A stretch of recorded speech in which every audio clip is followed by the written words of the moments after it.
DİM yoxsa SAT?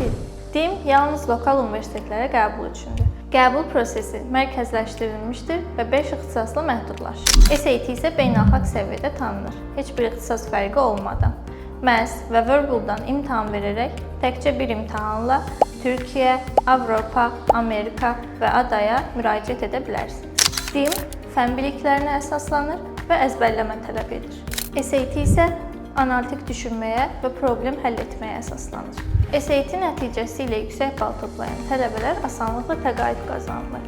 Bu da öz növbəsində təhsil xərclərini kəskin şəkildə azaldır. DİM nəticəsi isə yalnız yerli təhsil sistemində keçərlidir və bu beynəlxalq səviyyədə akademik üstünlük yaratmır. Əgər sizin seçiminiz SAT-dən yanadırsa, o zaman sizi Edmax Akademiyada dərslərimizə gözləyirik. Yüksək bal, təqaüd və qlobal universitetlər üçün sınaq dərslərimizə yazılın.